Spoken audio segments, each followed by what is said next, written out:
성경은 창세기 1장 1절에서 태초에 하나님이 천지를 창조하셨다고 선언하면서 시작됩니다. 이 말씀을 의심 없이 그대로 믿는 신앙을 우리는 창조신앙이라고 합니다. 우리 기독교는 이 말씀 위에 세워졌습니다. 우리가 고백하는 구속신앙, 재림신앙, 영원신앙은 이 창조신앙으로부터 출발한다는 말입니다. 창세기 1장 27절에 하나님이 자기 형상 곧 하나님의 형상대로 사람을 창조하시되 남자와 여자를 창조하셨다 이렇게 말합니다. 우리는 창세기 1장 27절 말씀에서 두 가지 중요한 사실을 발견할 수가 있습니다. 첫째, 남자와 여자는 똑같이 하나님의 형상대로 창조되었다는 것과 둘째, 남자와 여자는 똑같이 하나님 앞에서 동등한 인격체라는 사실입니다. 그런데 어느 시대, 어느 사회나 남자는 여자보다 우월하고 여자는 남자보다 열등하다는 인식이 지배적이었습니다. 그래서 남자는 대부분 갑의 위치에 있었고 여자는 대부분 을의 위치에 있었던 것이 사실입니다. 그러나 남자와 여자의 관계를 우월과 열등 관계나 갑, 을 관계로 보는 것은 창조 질서에 맞지 않는다는 말입니다. 자, 그러면 남자와 여자의 관계를 어떻게 보아야 하느냐? 사명 관계로 보아야 한다는 거예요. 사명 관계. 창조는 사명을 전제한다는 말이 있습니다. 이 말은 하나님은 인간을 창조하실 때 남자와 여자에게 각각 다른 사명을 주셨다는 말입니다. 자, 그러면 남녀 관계에 대한 사회적인 편견은 어떻게 생기게 되었을까요? 태어날 때부터 누구나 죄의 성품을 가지고 태어납니다. 이 죄의 성품에 남자들의 힘이 더해져서 남자 중심의 사회 구조가 만들어졌다는 말입니다. 그래서 우열 관계 그리고 갑을 관계로 보는 그 사회적인 편견이 생기게 되었다는 말입니다. 자, 역사적이나 사회적으로 볼 때 이런 편견 속에서도 남자들이 하지 못하는 큰 일을 오히려 여자들이 하였던 사례들을 많이 볼 수가 있습니다. 성경에도 남자가 하지 못하는 큰 일을 여자가 이루었던 경우가 있는데 그 중에 가장 대표적으로 구약의 에스더를 들 수가 있습니다. 에스더의 이름은 별이라는 뜻입니다. 에스더는 유대 민족이 멸족될 뻔한 위기에서 민족을 구한 여자입니다. 이름의 뜻대로 별과 같이 살았던 여자입니다. 에스더는 페르시아가 세계를 지배하던 시대에 태어납니다. 그런데 부모가 일찍 세상을 떠나는 바람에 삼촌 모르드게의 손에 의해서 양육이 됩니다. 어느 날 페르시아의 왕 아하수에로, 일반 역사에서는 크세르세스로 되어 있습니다.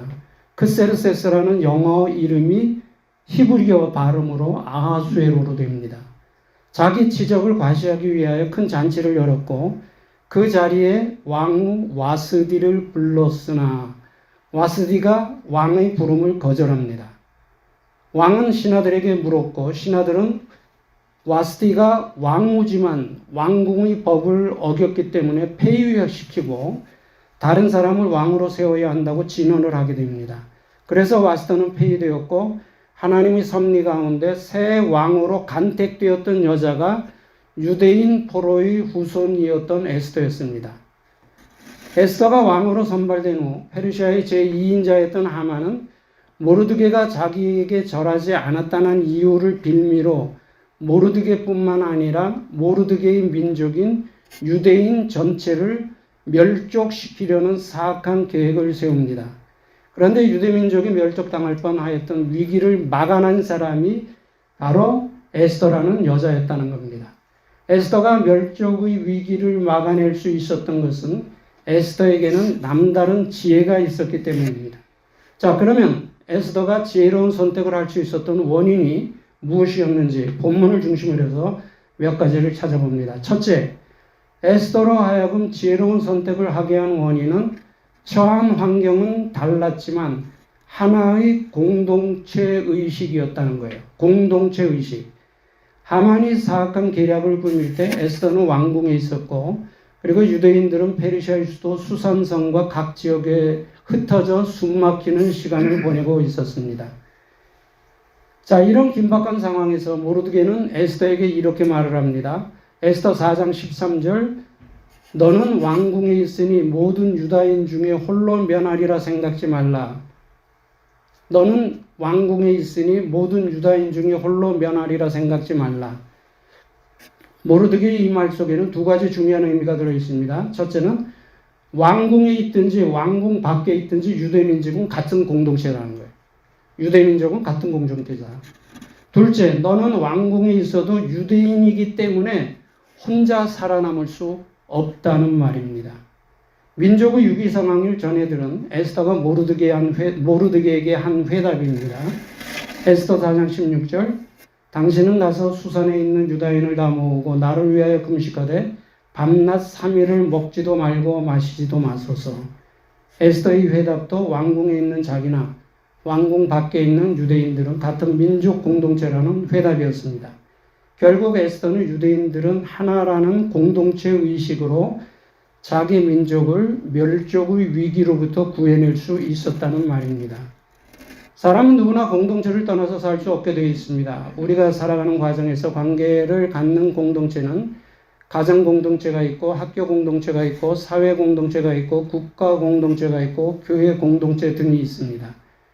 의무라는 단어가 있습니다. 마땅히 해야 하는 것, 하지 않으면 어떠한 제재가 따르는 규칙을 말합니다.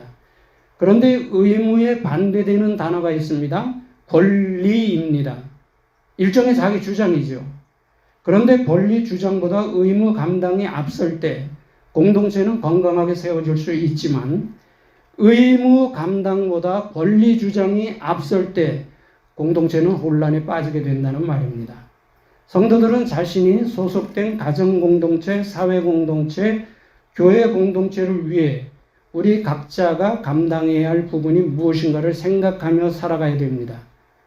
예수님께서는 마태복음 5장 20절에서 이런 말씀하십니다. 너희 의가 바리새인과 서기관들의 의보다 더 낫지 못하면 결단코 천국에 들어갈 수 없다고 말씀하십니다.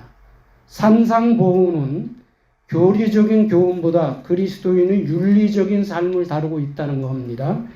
그래서 이 말씀을 오늘 우리들이 삶에 적용한다면 그리스도인들은 교회 공동체에도 속했지만 사회 공동체에도 속해 있기 때문에 개인적인 삶은 물론 정직의식, 법의식, 질서의식과 같은 사회적 윤리의식도 반드시 불신자들보다 높아야 된다는 얘기입니다. 에스더는 공동체 의식으로 자신도 살고 민족도 살렸습니다. 마찬가지로 에스더와 같이 우리가 속한 공동체를 위한 사명을 잘 감당해야 될 줄로 압니다. 자, 그 다음에 두 번째로 에스더로 하여금 지혜로운 선택을 하게 한 원인은 우선순위가 분명하였다는 겁니다. 우선순위가 분명하였다는 겁니다. 모르드게는 에스더에게 다음과 같이 말합니다. 에스더 4장 14절에 네가 왕후의 위를 얻은 것이 이때를 위함이 아닌 줄 누가 아느냐. 이 말을 들은 에스더는 다음과 같이 회답을 합니다. 4장 16절 나도 나의 시녀로 더불어 이렇게 금식한 후에 왕께 나아가리니 죽으면 죽으리이다. 당시 페르시아 왕궁의 법은 왕후라 할지라도 왕의 부름을 받지 않고는 왕 앞에 나갈 수 없었습니다. 왕의 부름이 없이 왕 앞에 나갈 경우 왕궁의 법을 어긴 것으로 간주되어 왕이 왕후의 생과 사를 결정할 수 있었습니다. 자, 그런데 에스더는 이러한 왕궁의 법도를 알고 있었음에도 불구하고 자기 민족을 위해 죽을 각오로 하고 왕에게 나가겠다고 했습니다. 보통 사람 같았으면 이렇게 생각할 수도 있었을 거예요. 내가 어떻게 얻은 왕후의 자리인데 나는 죽어도 내어놓을 수가 없다.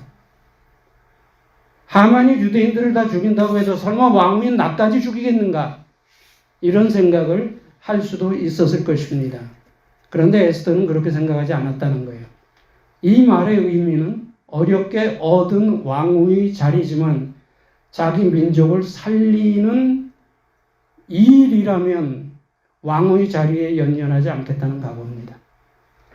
왕후의 자리보다 자기 민족의 생사가 더 중요하다는 것이었습니다. 그것은 우선순위가 분명했기 때문입니다. 자, 그러면 좀 다른 관점에서 생각해 보겠습니다. 평범하게 살다가 나를 따라오너라 내가 너희로 사람 낚는 어부가 되게 하겠다는 예수님의 부르심을 받았던 베드로, 안드레, 야고보, 요한은 배와 그물을 물론 부침까지 버려두고 예수님을 따랐습니다. 예수님을 만나는 순간 삶의 우선순위가 바뀌어졌기 때문입니다. 동족들로부터 탐욕스러운 주인이라는 비난을 받으면서 살다가 자기 집에 찾아오신 예수님을 만났던 삭개오는 내 재산의 절반을 가난한 자들에게 주겠으며 만일 이것을 토색한 일이 있으면 4배나 갚겠다고 고백을 합니다. 예수님을 만나는 순간 삶의 우선순위가 바뀌어졌기 때문입니다. 자기가 핍박하던 예수 그리스도를 만났던 사도 바울은 자랑할 만한 세상의 조건들을 배설물과 같이 버리고 기독교 최고의 핍박자에서 기독교 최고의 선교사로 바뀌어버립니다. 예수님을 만나는 순간 삶의 우선순위가 바뀌어졌기 때문입니다. 예수님을 만난 다음 새로운 삶을 살았던 사람들이 셀 수 없이 많다는 것은 우리는 압니다. 예수님을 만난 사람들의 공통적인 간증입니다. 예수님을 만나게 되니까 가장 먼저 변하는 것이 인생관과 가치관이더라. 인생관과 가치관이 바뀌더라는 겁니다. 자기 중심에서 그리스도 중심으로 바뀌었다는 것을 고백하는 간증들입니다. 예수님을 만났다면 삶의 우선순위는 당연히 바뀌어야 합니다. 물론 삶의 우선순위가 바뀌었다고 해서 모두가 선교사나 목사가 되어야 하는 것은 아닙니다. 우리 일상에서도 얼마든지 하나님 우선의 삶을 살아갈 수가 있기 때문입니다. 우리가 살아가면서 아끼는 것들이 얼마나 많습니까? 하나님께서 우리를 부르시면 그것들을 다 놓고 가야 합니다. 그래서 살아갈 때의 우선순위와 세상을 떠날 때의 우선순위는 바뀔 수 있다는 것을 기억해야 된다는 말입니다. 에스더는 민족을 위하여 어렵게 얻은 왕의 자리까지 버릴 각오로 자기 민족 공동체를 제1순위에 삼고 살았다는 말입니다. 자, 그렇다면 우리에게 제1순위는 무엇입니까? 우리에게 제1순위는 무엇입니까? 하나님의 은혜로 구원받은 우리들은 당연히 우선순위가 분명한 삶을 살아야 된다는 말입니다. 자, 그 다음에 세 번째로 생각할 수 있는 거, 에스더가 지혜로운 선택을 할 수 있었던 원인은 기도의 힘을 알았기 때문입니다. 기도의 힘을 알았기 때문입니다. 에스더는 민족 공동체를 살리기 위하여 공동체의 3일간의 금식 기도를 요청하고 자기도 3일간 자기의 시녀들과 함께 금식을 하며 기도하겠다고 합니다. 이렇게 말한 것은 기도의 능력과 중요성을 알았다는 것을 보여주는 말입니다. 사무엘은 사무엘상 12장 23절에서 이런 말을 합니다. 나는 너희를 위하여 기도하기를 쉬는 죄를 여호와 앞에 결단코 범치 아니하겠다고 말합니다. 사무엘은 누구보다 기도의 능력과 중요성과 필요성을 분명하게 알고 있었다는 말입니다. 기도의 중요성은 아무리 강조해도 지나치지 않습니다. 기도는 이 세상에서 가장 약한 것 같이 보이지만 이 세상에서 가장 강한 힘을 가지고 있다는 사실을 알아야 합니다. 아멘. 성경에 보면 기도가 위대한 기적을 만들었던 사례들이 있습니다. 출애굽기 14장에 보면 모세의 기도는 바다를 갈라지게 하는 기적을 만들었습니다. 여호수아 10장에 보면 아모리 족속과 전쟁할 때 여호수아의 기도는 태양이 중천에 머물러서 거의 종일토록 내려가지 않는 기적을 만들었습니다. 이런 현상을 오늘날 과학적으로 설명을 한다면 이 지구가 섰다는 거예요. 지구가 얼마나 빨리 도는지 아십니까? 1초에 27km를 갑니다. 1초에 약 17마일 정도를 갑니다. 그래서 1년 동안 지구가 1년 동안 운행하는 거리는 93억 킬로미터 정도 됩니다. 93억. 근데 우리는 전혀 그런 걸 못 느끼고 있죠. 이렇게 빨리 돌아가는 지구가 섰다는 거예요. 여호수아의 기도로 인하여. 고대 아수르는 얼마나 잔인하고 난폭한 국가였던지 일반 역사에서도 피의 제국이라고 부릅니다. 아시리아는 피의 제국이라고 부릅니다. 그런데 이사야 37장에 보면 아수르가 쳐들어와서 예루살렘 성을 포위했을 때 유다 왕 히스기야의 기도는 하룻밤에 아수르 군사 18만 5천 명을 전멸시키는 기적을 만듭니다. 이사야 38장에 보면 이사야 선지자로부터 죽을 것이라는 말을 들었을 때 히스기야의 기도는 생명을 15년 더 연장받는 기적과 함께 이에 대한 증거로 아하스의 해시계가 10도를 뒤로 물러가는 기적을 체험하게 됩니다. 해시계의 그림자가 뒤로 물러갔다는 것은 오늘날 과학적인 이론으로 따지면 어떻게 됩니까? 지구가 오른쪽으로 돌다가 왼쪽으로 돌았다는 거예요. 이건 하나님이 창조 능력을 믿지 못하면은 전혀 믿을 수 없는 그런 이야기입니다. 신약으로 넘어온 기도의 중요성은 더 강조되고 있습니다. 예수님께서도 직접 기도하셨고 기도를 가르쳐 주셨고 40일 금식 기도를 하셨고 공생애로 준비하시기 위해 기도하셨고 12 제자를 선택하시기 전에도 기도하셨고 바쁘고 피곤한 사역 중에서도 기도하셨고 십자가를 앞두고도 기도하셨고 십자가에 돌아가시면서까지도 기도하셨습니다.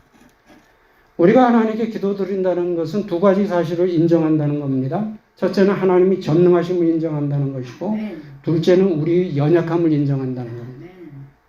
그래서 에스더가 자신도 기도하고 기도를 부탁하였다는 것은 하나님이 전능하심을 인정함과 동시에 자신의 연약함도 인정하였다는 뜻입니다. 우리는 에스더의 말 중에서 굉장히 중요한 교훈을 한 가지 얻을 수가 있습니다.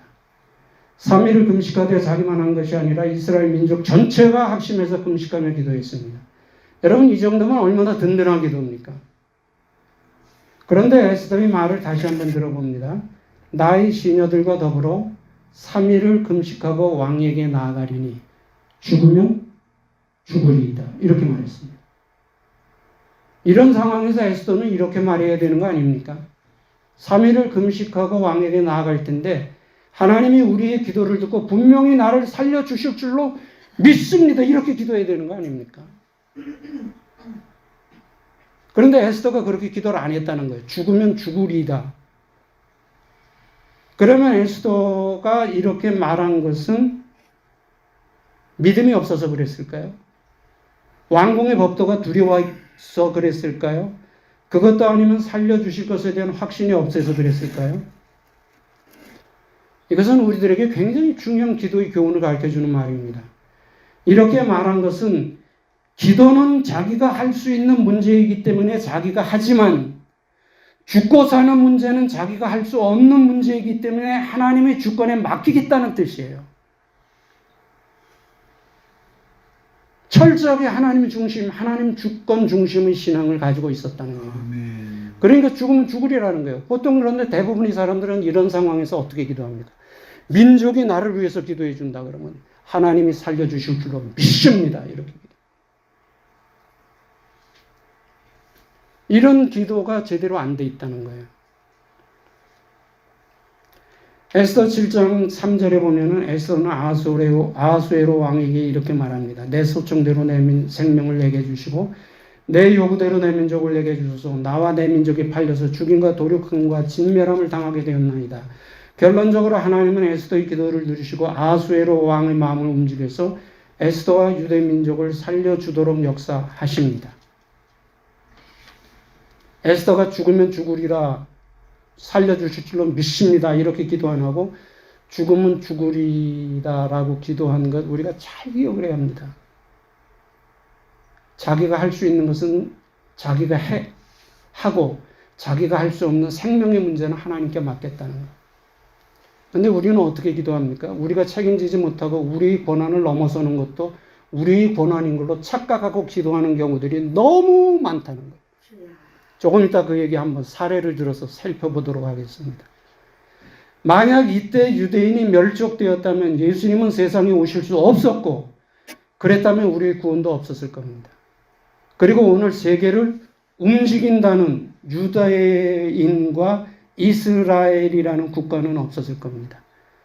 에스더의 역사적인 이 사건을 기념하는 날이 불임절입니다. 지금도 불임절이 되면은 유대인들은 회당에 모여서 멸족의 위기에서 에스더를 통하여 자기 민족을 구원해 주신 하나님의 은혜를 기억하며 에스더서를 읽습니다. 그래서 에스더 8장에 가서 하만이 장대에 매달려 죽는 장면이 가게 된 장면에서는 발을 구르면서 와 하고 함성을 지르고 지금도 그렇게 지키고 있어요. 자, 우리는 여기에서 기도에 대해서 중요한 교훈을 한번 생각해 보겠습니다. 우리 모두에게 굉장히 중요한 도전인 줄로 알고 저도 조심스럽게 준비를 했고 여러분들도 조심스럽게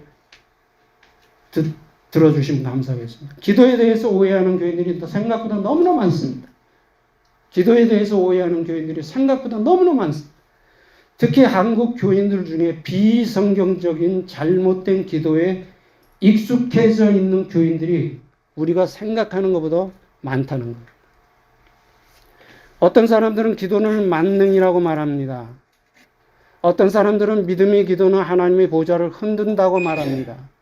하나님의 보좌를 흔든다고 말합니다. 어떤 사람들은 담력 기도를 한다고 해서 새벽에 공동묘지에 가서 기도를 합니다. 어떤 사람들은 능력을 받기 위해서 유명한 목사님의 묘지 앞에 가서 기도합니다. 이런 기도는 어떤 기도입니까? 샤머니즘과 혼합된 비성경적인 위험한 기도라는 겁니다. 자, 우리는 항상 기도해야 하지만 특히 삶의 문제에 부딪힐 때 기도해야 합니다. 그리고 하나님은 우리 기도에 응답해 주시기도 합니다. 그러나 우리들이 분명히 기억해야 할 것은 우리가 기도해서 우리에게 필요한 것을 기도해서 들어주시는 것이 아니고 하나님께서 우리 기도를 들어주어야 되겠다고 생각하셨기 때문에 들어준다는 거예요. 같은 말입니까? 전혀 다른 말입니다. 완전히 다른 말이에요. 우리가 필요하기 때문에, 우리가 기도하기 때문에 들어주시는 것이 아니라 하나님 생각에 우리의 기도를, 아무개의 기도를 내가 들어주어야 되겠다고 생각하셨기 때문에 들어준다는 거예요. 그래서 어떤 기도는 들어주시는데 어떤 것은 우리가 생명을 걸고 기도를 해도 들어주시지 않는다는 거예요. 근데 이런 정리가 거의 안 돼 있다는 거예요. 믿고 기도하면 하나님이 들어주십니다. 얼마나 비성경적인 얘기입니까? 그러면 어떤 기도는 들어주시는데 어떤 것은 생명을 걸고 기도해도 들어주시지 않습니다. 왜 그렇습니까? 그 기도는 들어주시지 않는 것이 하나님의 뜻이기 때문이에요. 우리의 필요보다 하나님의 뜻과 주권이 훨씬 더 중요하다는 것을 우리는 알아야 된다는 거예요. 기도할 때도 이거 알고 기도해야 된다는 거예요. 그러니까 에스더는 자기가 할 수 있는 선을 넘어서는 것은 하나님께 맡겼다는 거예요. 그러니까 죽으면 죽으리다 그렇게. 능력의 사도였고 죽은 사람도 살렸던 사도 바울이 자기 몸의 가시를 위해서 기도했지만 하나님은 그 기도를 들어주시지 않았습니다. 왜 그 기도는 들어주시지 않았을까요? 바울이 믿음이 없었기 때문입니까? 바울의 다른 기도는 들어주시는 것이 하나님의 뜻이었지만 바울의 몸의 가시를 위한 기도는 들어주시지 않는 것이 하나님의 뜻이었기 때문입니다. 그런데도 기도는 만능이라 얘기할 수 있습니까? 그 얼마나 비성경적인 얘기입니까? 근데 우리는 이런 말에 너무나 익숙해 있다는 거예요. 기도하면 됩니다. 기도하면 하나님이 들어주십니다. 기도의 중요성을 간과하는 건 아닙니다. 오해하지 마세요. 그런데 중요한 것이 있어요. 바울은 자기 기도를 들어주시지 않는 것은 자기의 체험이 너무 크기 때문에 교만하지 않게 하시려는 하나님이 뜻이라는 사실을 깨달았다는 거예요. 이 깨달음이 기도 응답보다 더 중요하다는 겁니다. 물론 마태복음 21장 22절에 보면 너희가 기도할 때 무엇이든지 믿고 구하는 것은 다 받으리라는 예수님의 말씀이 있습니다. 그러나 이 말씀도 하나님의 뜻, 하나님의 주권이라는 성경적의 기본적인 틀 안에서 이해되어야 된다는 거예요. 그것을 알려주는 중요한 사례가 있어요. 예수님께서 십자가를 앞두고 기도하실 때 겟세마네 기도 우린 잘 압니다. 아버지요, 나의 뜻대로 마옵시고 아버지 뜻대로 되기를 원하나이다. 하나님의 뜻과 주권을 우선시했다는 거예요. 로마서 8장 27절에 보면은 마음을 살피시는 이가 성령의 생각을 아시나니 이는 성령이 하나님의 뜻대로 성도를 위해 간구하십니다. 성령께서도 하나님의 뜻과 주권을 우선시했다는 거예요.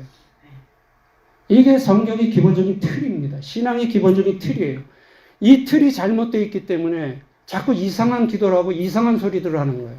성경을 봐도 이상하게 해석을 하고. 이 기본적인 틀이 되어 있어야 된다.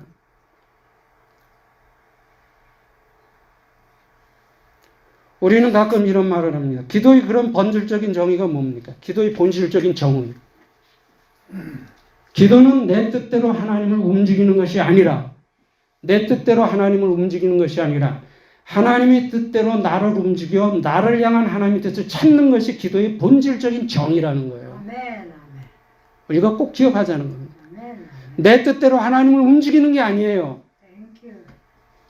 하나님의 뜻대로 나를 움직여 나를 향한 하나님의 뜻을 찾는 것, 그거 기도의 본질적인 정의라는 거예요. 우리는 가끔 이런 말 듣죠. 누구누구는 기도를 많이 하는. 여러분, 기도는 드러내는 게 아닙니다.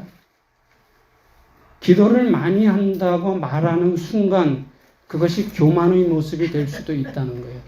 기도를 많이 하는 것보다 더 중요한 것이 있어요. 그게 뭘까요? 두 가지로 정리할 수 있습니다. 기도를 많이 하는 것보다 더 중요한 것은 기도를 바르게 하는 겁니다. 기도를 많이 하는 것보다 중요한 것은 기도를 바르게 하는 겁니다. 그 다음에 두 번째, 기도를 많이 하는 것보다 더 중요한 것은 그리스도인답게 사는 겁니다.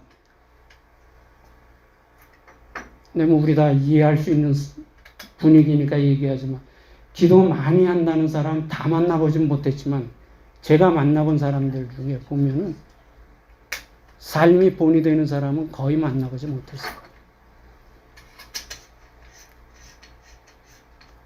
그런데도 이런 부분이 정리가 안 되니까 누구누구는 기도 많이 합니다. 그러면 그 앞에 가면 나는 기도 많이 못하는데 하고 위축이 돼요.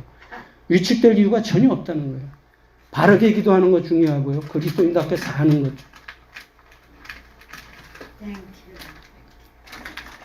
한국 교인들 중에 문제가 될 수 있는 기도를 하는 교인들이 있습니다. 제가 6가지로 정리를 했습니다. 지금 여기에 말씀드린 대로 믿고 기도하면 다 들어주신다. 하나님이 주권을 넘어서는 말입니다. 이런 말 절대로 하면 안 됩니다. 제가 사석에서 한번 말씀드린 기억이 있습니다.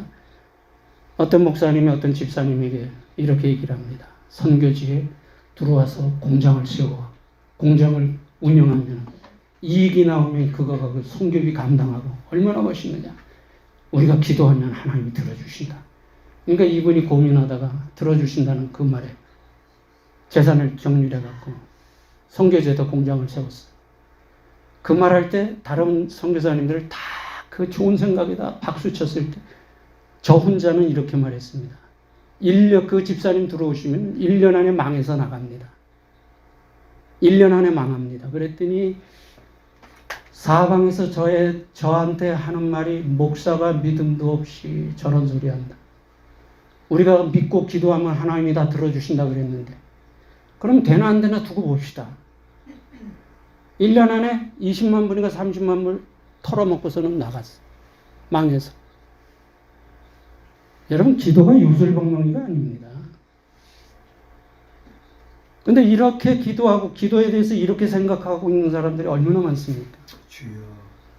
하나님의 주권을 넘어서는 말이에요.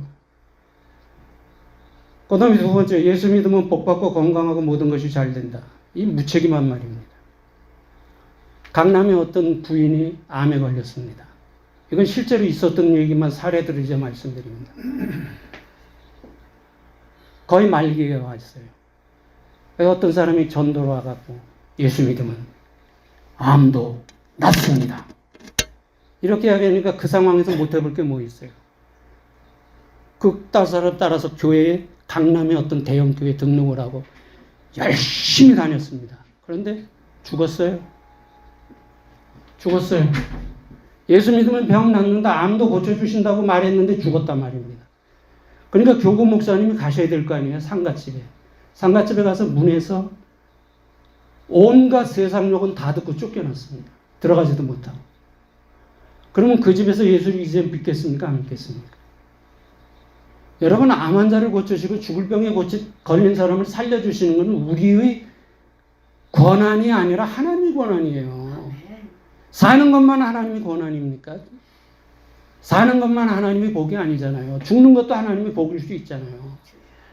죽는 것도 하나님의 은혜일 수 있잖아요.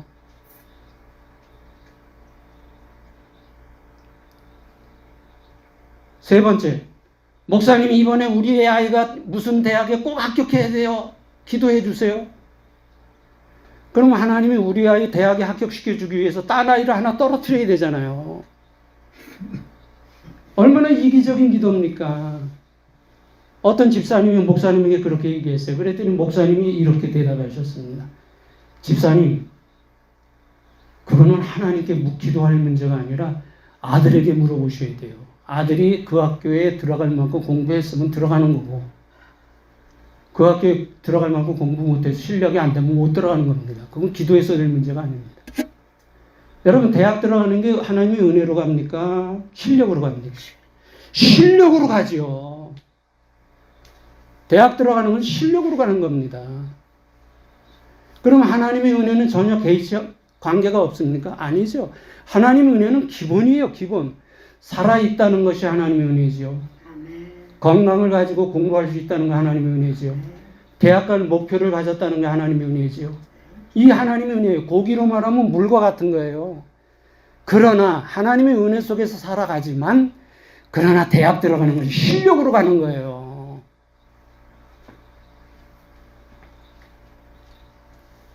네 번째,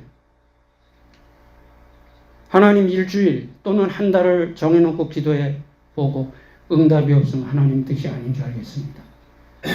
이 작정 기도라는 게 어디서 나왔는지 모르겠어요. 이건 불교의 영역입니다. 작정 기도는. 어떤 노처녀가 있어요. 결혼 정년기 지났습니다. 결혼을 해야 되는데 마음이 조급해요. 선자리가 들어오는데 전부 마음에 안 들어요. 그래서 한 마지막 빅수를 던졌어요. 강수를 둔 게 뭐냐면, 하나님, 제가 기도원에 가서 일주일을 기도하겠습니다. 금식 기도하겠습니다. 그리고 내려와서 제일 먼저 들어오는 선자리는 하나님이 뜻인 줄 알고 상대를 가리지 않고 하겠습니다. 이랬어요. 그리고 일주일 가서 금식 기도를 했습니다. 그리고 내려왔는데 얼마 있다가 선자리가 들어왔어요. 근데 그 남자를 만나보니까 머리끝부터 발끝까지 마음에 드는 구석이 하나도 없어요. 고민하기 시작해요. 어떡합니까? 자기가 하겠다고 했으니까 해야죠. 그래갖고 산에 결혼을 했어요. 자기가 한 기도에 자기의 올무가 걸려가지고 결혼을 했어요. 근데 사네 못 사네 투각태가 가고 처음부터 결혼 전부터 그러는데 지금까지 사는지 안 사는지 제가 모르겠습니다. 그 다음에 다섯 번째, 하나님 이거 들어주시면 제가 무엇을 어떻게 하겠습니다. 흥정함. 하나님은 기도는 딜이 아닙니다. 하나님이 이미 우리에게 주신 은혜, 우리에게 베푸신 구원의 은혜, 천국의 소망, 영생의 소망만 보면은 우리 생명을 들여도 보답이 안 되잖아요. 그러면 내가 하는 거지. 뭘 해주시면 하겠습니다. 그럼 하나님이 안 해주시면 안 하겠다는 얘기입니까? 그런 기도도 우리가 하면 안 돼요. 그 다음에 어떤 목사님이 부흥회하면서 그렇게 말씀하시더라고요. 여러분 기도하세요. 기도하시면 하나님이 다 들어주십니다. 하나님이 안 들어주시면 하나님이 손해입니다. 그렇기 때문에 반드시 들어주십니다. 하나님이 왜 손해보십니까? 하나님이 협박하는 겁니까? 누가 하나님 어쩌면 또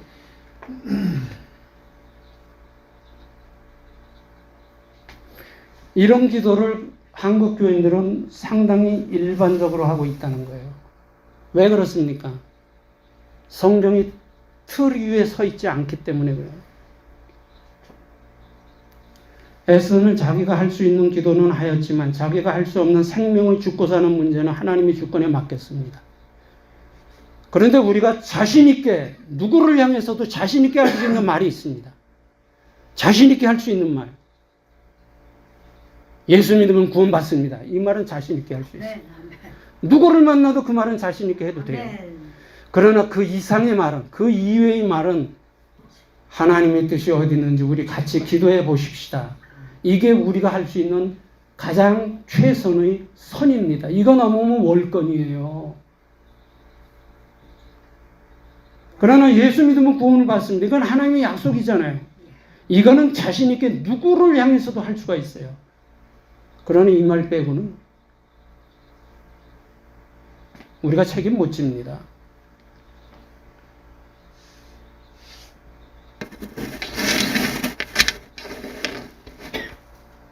시간이 가지만 조금만 더 말씀드리겠습니다. 그러면 한국 교인들이 왜 이렇게 성경에서 벗어난 기도를 하게 되었을까요?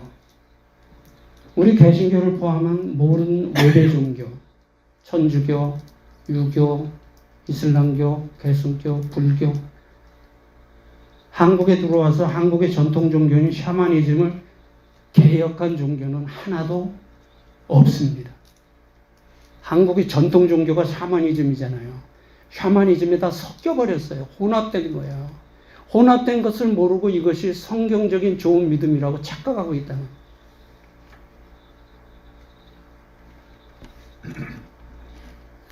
문화라는 것은 우리의 삶과 사고를 지배합니다. 그래서 문화적인 차이가 문화권이 다를 때 결혼하면은 참 적응하기가 힘들다는 말이 그래서 나오는 거예요. 같은 한국 사람이라도 미국에서 태어나서 자란 아이하고 한국에서 태어나서 자란 아이하고 같은 한국말을 쓰는데도 문화적인 차이 때문에 결혼하면은 부딪히는 것이 더 많다는 거예요. 문화의 특징입니다. 우리는 예수를 믿고 있어요. 크리스천이라고 말합니다. 그런데 우리가 태어나 자란 문화는 수천 년 동안 한국 사람들이 삶과 생각을 지배한 샤머니즘과 혼합된 비기독교 문화라는 거예요. 이거 인정해야 되는 거예요. 우리는 예수 믿어요. 크리스천이에요. 구원받은 백성들이에요. 그러나 우리가 태어나서 자란 문화는 샤머니즘과 혼합된 비기독교 문화라는 겁니다. 그러니까 가랑비에 옷 젖는다고 우리는 알게 모르게 거기에 영향을 받았다는 것을 인정해야 된다는 거예요. 그래서 한국 기독교인들이 옷을 벗기면 유교의 옷이 나오고 유교의 옷을 벗기면 불교의 옷이 나오고 불교의 옷을 벗기면 샤머니즘의 옷이 나오는 거예요. 그래서 목사님 저번에 설교하시면서 말씀하셨는데 강남의 어느 점집에 가니까 교인 환영. 교인 환영. 예수 믿는 사람도 줬소. 이런 부분이 정리가 안 됐기 때문에. 길을 가다가 자기 실수로 돌에 걸려 넘어지고는 어떤 생각이 번쩍 듭니까? 이거 하나님이 가지 말라는 거 아닌가? 애가 갑자기 아파요. 열나고 아프면은 혹시 내가 잘못한 게 없나? 내가 지난달에 헌금 좀 떼어먹어서 그런가?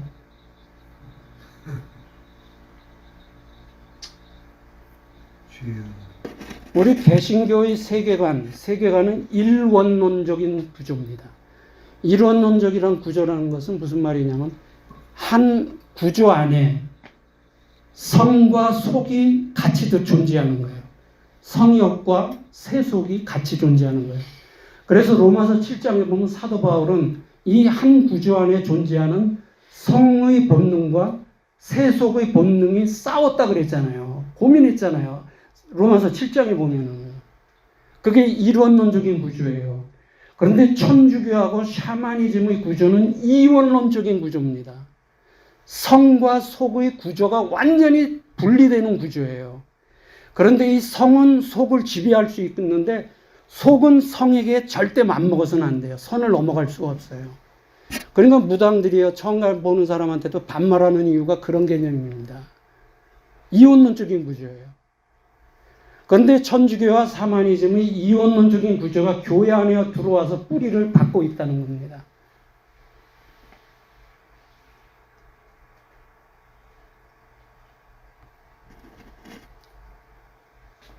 천주교와 샤머니즘으로부터 이원론의 영향을 받은 그런 말들을 합니다. 말들이 있어요. 교회 일은 하나님의 일이고 집안일은 세상 일이다. 이거 이혼론의 영향을 받은 거예요. 우리 개신교의 입장은 모든 일은 하나님의 성직이라는 일입니다. 아멘. 모든 일은 하나님의 성직이라는 거예요. 아멘. 이게 우리 개신교의 입장이에요. 그런데 교회의 일은 하나님의 일이고 집안일은 세상의 일이다. 구분하는 것은 이혼론의 영향을 받았다는 거예요. 이거 고쳐야 돼요. 그 다음에 목사님은 하나님의 종이기 때문에 목사님에게 자리의 복을 받고 목사님이 기도하면 더 잘 응답해 주신다. 이것도 이혼론의 영향입니다. 기도는 기도하는 방법이 뭡니까? 예수의 이름으로 하는 거예요. 우리가 예수의 이름으로 하는 거예요. 목사님이 기도한다고 물론 기도를 뒤에서 협력해 주니까 더 힘이 있겠지요. 그러나 목사님이 기도한다고 해서 더 잘 들어주시는 것은 아니라는 겁니다. 그게 이혼론적인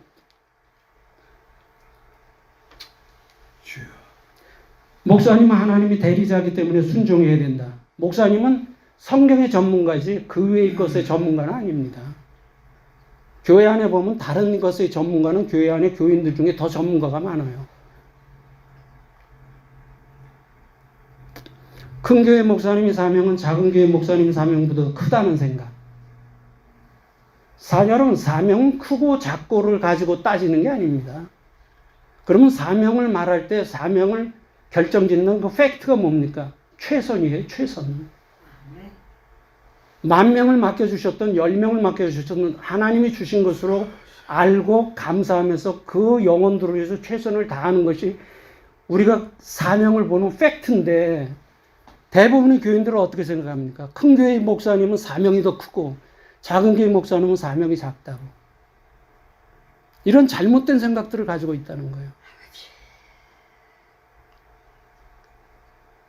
하나님은 작은 교회보다 큰 교회를 더 기뻐하신다. 어디 그렇게 되어 있습니까? 주실 줄로 믿고 미리 헌금을 드리는 행위. 이런 것들이 교회 안에 만연하다는 겁니다.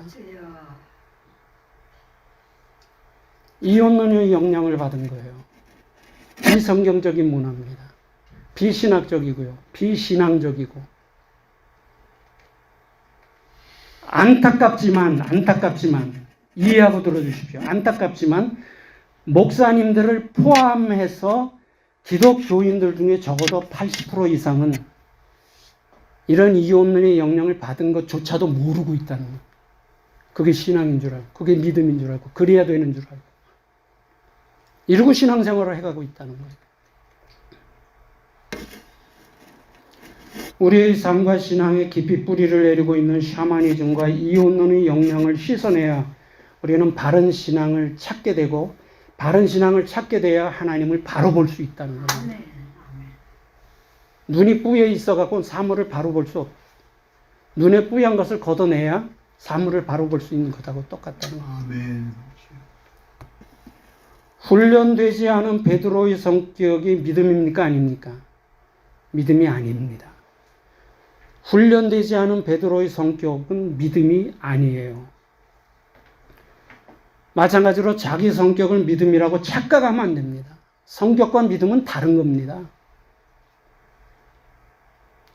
자기에게 좋다고 하나님도 좋아하실 것이라고 착각해도 안 되고요. 자기가 싫어한다고 하나님도 싫어할 것이라고 착각해도 안 됩니다. 근데 대부분 이런 신앙이 물들어 있다는 거예요. 그래서 저번에도 한번 말씀드렸듯이 우리 어렸을 때는 거룩이라는 말을 굉장히 많이 강조했습니다. 목사님들이. 거룩. 근데 요새는 거룩이라는 말을 강조합니까? 거룩이라는 대신 무슨 말을 강조합니까?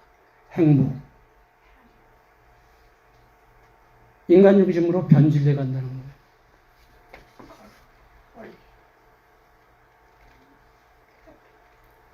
우리가 살아가다 보면 인생의 어려움이나 위기 상황에 부딪힐 수가 있습니다. 그럴 때 우리는 에스더와 같이 기도해야 합니다. 아멘. 그러나 나의 필요보다 중요한 것은 하나님의 뜻, 아멘. 하나님의 주권임을 잊지 말고 기도해야 합니다. 에스더로 하여금 지혜로운 선택을 하게 한 원인이 있었습니다. 하나된 공동체 의식이었고요. 삶의 우선순위가 분명했기 때문이고요. 기도에 대한 하나님의 주권을 확신했기 때문입니다. 이런 은혜가 우리 모두의 삶 속에 넘치기를 주의 이름으로 축원합니다. 기도드리겠습니다. 하나님 은혜와 사랑을 감사합니다. 에스더를 통해서 우리에게 필요한 교훈을 함께 나누었습니다. 에스더가 죽으면 죽으리이다 라고 기도한 것은 자기가 할 수 있는 기도는 자기가 했지만 자기가 할 수 없는 죽고 사는 문제는 하나님의 주권에 맡겼다는 것을 저희들이 압니다.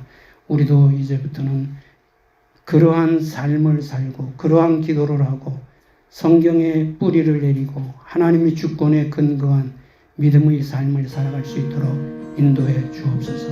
예수님의 귀하신 이름으로